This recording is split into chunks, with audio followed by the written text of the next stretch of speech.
Você já se perguntou como um prédio fica em pé? Pode até parecer uma pergunta simples de responder. É só colocar um andar em cima do outro, mas não é só isso. Claro que não. A construção envolve bastante geometria. Vamos tentar simular a construção de um prédio de madeira para testar. Que tal pegar esses palitos de churrasco e balas de goma? Cortei os palitos em dois, bem no meio. Vamos fazer uma estrutura de madeira e as balas de goma vão conectá-la.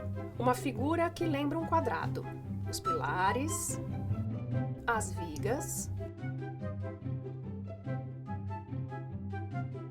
e pronto! Temos uma representação de cubo, uma estrutura formada apenas por figuras que lembram quadrados. Teoricamente, o andar de um prédio, certo? Vamos então colocar um livro em cima dessa estrutura. Ops! Mas o que aconteceu aqui? Essa é uma representação de figura que tem os 4 lados com a mesma medida, certo? A partir do momento que tem uma força agindo em um desses lados, ele se move. Isso significa que os ângulos internos dessa estrutura se alteram, embora os lados continuem com as mesmas medidas. Mas o que acontece se eu fizer isso?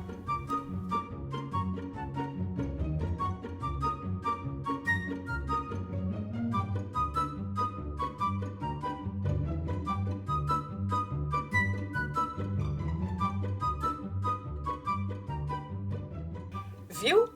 Dando uma sustentação, os ângulos das figuras de quadrados não se alteraram e os lados não cederam. Vamos agora analisar o que temos aqui. 2 figuras de triângulos. Mas por quê? Porque o triângulo é uma figura geométrica rígida. Quer dizer, se você formar um polígono de 3 lados com medidas fixas, ele será sempre o mesmo triângulo. E isso não acontece com outros polígonos. Por exemplo, você pode obter diferentes quadriláteros com lados de medidas fixas. Quer ver?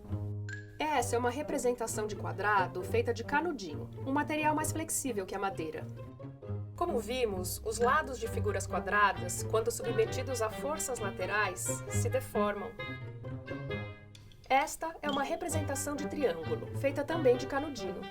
Quando eu aplico forças em qualquer dos lados, os ângulos não mudam. O triângulo é um polígono rígido. E é justamente por essa particularidade que estruturas em formato triangular são usadas em obras que precisem de sustentação. Na Ponte Brooklyn, em Nova York, Estados Unidos. Na Ponte Elbe, em Hamburgo, Alemanha. Na Ponte Golden Gate, na Califórnia, também Estados Unidos. Em guarda-corpos, guindastes. E na sustentação de edifícios, como descobrimos na nossa experiência. Olhe ao seu redor e você provavelmente vai encontrar alguma estrutura que lembre triângulo. Mas voltemos às particularidades do triângulo. A menor marca que conseguimos fazer nesse papel vai lembrar um ponto. Um ponto não possui volume, área nem comprimento. Dizemos que ele não tem dimensão. Se eu fizer outro ponto em qualquer lugar do meu plano, representado pela folha, terei 2 pontos. E qual a menor distância entre 2 pontos, se consideramos o plano? Uma reta? Na verdade, um segmento de reta, que é dado a partir de 2 pontos no plano. Esse ponto A até o ponto B é o segmento de reta AB. Se eu continuar desenhando pontos nos 2 sentidos desse segmento, os pontos serão infinitos e farão parte de uma reta que se prolonga indefinidamente. Mas o que acontece se eu desenhar um ponto fora dessa reta, em qualquer outro lugar do plano? Aí teremos 3 pontos não colineares, ou seja, não na mesma linha reta. E se eu ligar esses 3 pontos usando segmentos de reta, indicando a menor distância entre eles, teremos o contorno de um triângulo. Viu? Obtemos o triângulo por meio dos elementos básicos de geometria plana, que são o ponto, a reta e o plano.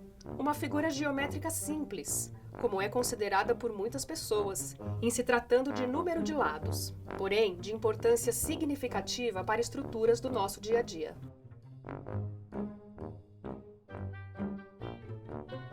E nossos antepassados já sabiam disso muito bem.